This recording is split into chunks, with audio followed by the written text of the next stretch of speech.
ನಮಸ್ಕಾರ. ನಾನು ನಿಮ್ಮ ಚಿನ್ಮಯ. ನಿಮ್ಮೆಲ್ಲರಿಗೂ ಪಾಲಿಟಿಕ್ಸ್ ವಿತ್ ಚಿನ್ಮಯ ಚಾನಲ್ಗೆ ಸ್ವಾಗತ.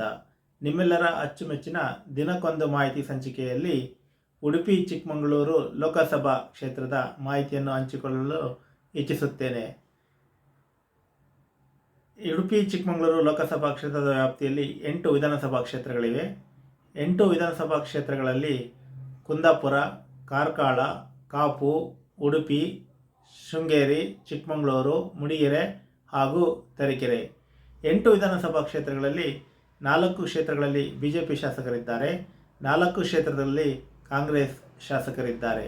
2009ರಲ್ಲಿ ಡಿ.ವಿ. ಸದಾನಂದಗೌಡರು ಬಿಜೆಪಿಯಿಂದ ಗೆದ್ದಿದ್ದರು. 2014ರಲ್ಲಿ ಶೋಭಾ ಕರಂದ್ಲಾಜೆ ಅವರು ಬಿಜೆಪಿಯಿಂದ ಗೆದ್ದಿದ್ದರು. 2019ರಲ್ಲಿ ಬಿಜೆಪಿಯಿಂದ ಶೋಭಾ ಕರಂದ್ಲಾಜೆ ಅವರು ಗೆದ್ದಿದ್ದರು. 2024ರ ಚುನಾವಣೆಯಲ್ಲಿ ಬಿಜೆಪಿಯಿಂದ ಕೋಟಾ ಶ್ರೀನಿವಾಸ ಪೂಜಾರಿ ಅವರು ಸ್ಪರ್ಧೆ ಮಾಡಿರುತ್ತಾರೆ ಹಾಗೂ ಕಾಂಗ್ರೆಸ್ನಿಂದ ಜಯಪ್ರಕಾಶ್ ಹೆಗಡೆ ಅವರು ಸ್ಪರ್ಧೆ ಮಾಡಿರುತ್ತಾರೆ. ಕರ್ನಾಟಕದ ಮೊದಲನೇ ಹಂತದ ಚುನಾವಣೆಯಲ್ಲಿ ಏಪ್ರಿಲ್ 26ರಂದು ಉಡುಪಿ ಚಿಕ್ಕಮಗಳೂರು ಲೋಕಸಭಾ ಕ್ಷೇತ್ರಕ್ಕೆ ಮತದಾನ ನಡೆಯುತ್ತಿದೆ. ಈ ಬಾರಿಯ ಚುನಾವಣೆಯಲ್ಲಿ ಯಾರು ಗೆಲ್ಲಲಿದ್ದಾರೆ ಎಂದು ಕಾದು ನೋಡೋಣ. ಧನ್ಯವಾದಗಳು.